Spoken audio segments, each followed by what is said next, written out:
நேற்று வந்து பிக் பாஸில் நடந்து நம்ம எல்லாருக்குமே தெரியும். ஆனால் அது வந்து இப்போ வந்து ஒரு பெரிய சண்டையே வந்து உருவாக்கி இருக்கு கமருதீனுக்கும் திவாகர் அவர்களுக்கும் இடையே. நம்ம நேற்று வந்து டே 5 அந்த எபிசோட் ஃபுல்லாக நம்ம வந்து போட்டிருப்போம் ரிவ்யூவில். பார்க்காதவங்க போய் செக் பண்ணி பாருங்கள், நான் டீட்டெயிலாக எக்ஸ்பிளைன் பண்ணியிருப்பேன். நந்தினி அவங்க வந்து நேற்று வந்து அவங்களாவே வெளியேறிட்டாங்க. அதற்கான காரணம் எல்லாமே நம்ம டீட்டெயில் ரிவ்யூவில் வந்து சொல்லியிருந்தோம். அவங்க வந்து வெளியாகிறதுக்கு முன்னாடி பார்த்தீங்கன்னா சில ஆட்களோட கொஞ்சம் நேரம் வந்து அவங்க பேசிட்டு இருந்திருப்பாங்க. முக்கியமாக வந்து விஜய் பார்வதி அவர்கள் கலையரசன் அவர்களோடலாம் வந்து அவங்க வந்து பேசிக்கிட்டு இருந்தாங்க.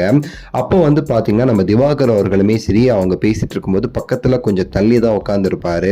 இதை பார்த்த கமருதீன் வந்து வேணும்னு ஏதாவது பிரச்சனை பண்ணணும், திவாகரை வந்து நம்ம ஏதாவது பிரச்சனை பண்ணாதான் ஸ்கோர் பண்ணுவோம், அப்போதான் நம்ம மூஞ்சி வந்து எல்லாருக்கும் வந்து தெரிய வரும் அப்படிங்கிற ஒரு கேவலமான புத்தியில தான் ஸ்டார்டிங்லேருந்தே கமருதீன் வந்து செயல்பட்டுக்கிட்டு இருக்காரு. அவரே ஓப்பனாக சொன்னார், நான் வெளியே தண்ணியும் பிடிக்கணும், உள்ளக்க நான் ஸ்கோரும் பண்ணணும்னு சொல்லி அவரே சொன்னதா வந்து ஆதிரே வந்து சொல்லியிருப்பாங்க ஒரு இடத்துல.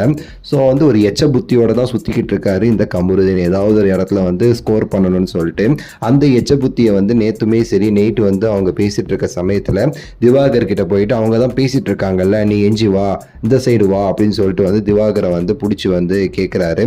எப்போ அவங்க அங்கே பேசிகிட்டு இருக்காங்க, நான் அங்கே இருந்துட்டு இருக்கேன், உனக்கு என்னப்பா அவன் வேலையை பாருப்பா அப்படின்னு சொல்லிட்டு சொல்லும்போது அவங்க தான் ஏதோ செப்பரேட்டாக பேசுகிறாங்கல்ல, உனக்கு ஏன் இப்படி இருக்கு, இங்கே எதுக்கு நீ இருக்கன்னு சொல்லிட்டு அவங்க ஏதோ வந்து சீக்கிரட்டாக பெண்களுடைய சீக்ரெட் பேசுகிற மாதிரியோ இல்லை ஏதாவது வந்து அஃபேரை பற்றி பேசுகிற மாதிரியோ வந்து இவர் வந்து பேசிகிட்டு இருக்காரு.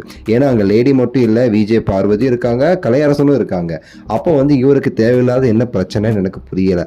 அங்கே வந்து திவாகரோட கையை பிடிச்சி வலுக்கட்டாயமாக இழுத்து அவரோட மூஞ்சில வந்து இவரோட கை படுற மாதிரி வந்து காமிக்குது அந்த ஒரு சீனில். ஸோ ஒரு அடிதடி மாதிரி அங்கே வந்து க்ரியேட் ஆகியிருக்கு. அதுக்கப்புறம் வந்து அவங்க எஞ்சி போயிட்டாங்க, விஜய் பார்வதி அவங்களாம் எஞ்சி போயிட்டாங்க, நீங்கள் ஏதோ பண்ணிட்டு போங்கடா அப்படின்னு சொல்லிட்டு. கமருதீன் இந்த இது மட்டும் சொன்னது இல்லாமல் வெளியே வந்துட்டு வந்து நீ பைத்தியக்காரன்லாம் எதுக்கு வந்து பிக் பாஸ் உள்ளக்க விட்டாங்கன்னு தெரில, பைத்தியக்காரே என்னடா பைத்தியம் அப்படின்னு சொல்லிட்டு அவரை பார்த்து பைத்தியம்னு சொல்லிட்டு ஒரு 10 தடவை வந்து அந்த ஒரு 2 நிமிஷம் இதுலேயே வந்து சொன்னார் வீடியோவில். ஸோ வந்து எந்த ஒரு மனநிலையில் இவர் இருக்காருன்னே தெரில. இந்த மாதிரி ஆளுக்கு வந்து ரெட் கார்டு கொடுத்து அனுப்பணுங்கிறதா என்னுடைய கருத்து. கேவலமான பிஹேவியர், ஒஸ்ட் பிஹேவியராக வந்து இந்த கமருதீன் வந்து எச்ச வேலை பார்த்துட்டு இருக்காரு. என்ன மாதிரியே நீங்களும் ஃபீல் பண்ணுறீங்க அப்படின்னா இதில் வந்து கமெண்ட்ஸில் வந்து சொல்லுங்கள். அந்த எச்ச வேலை தானே அது.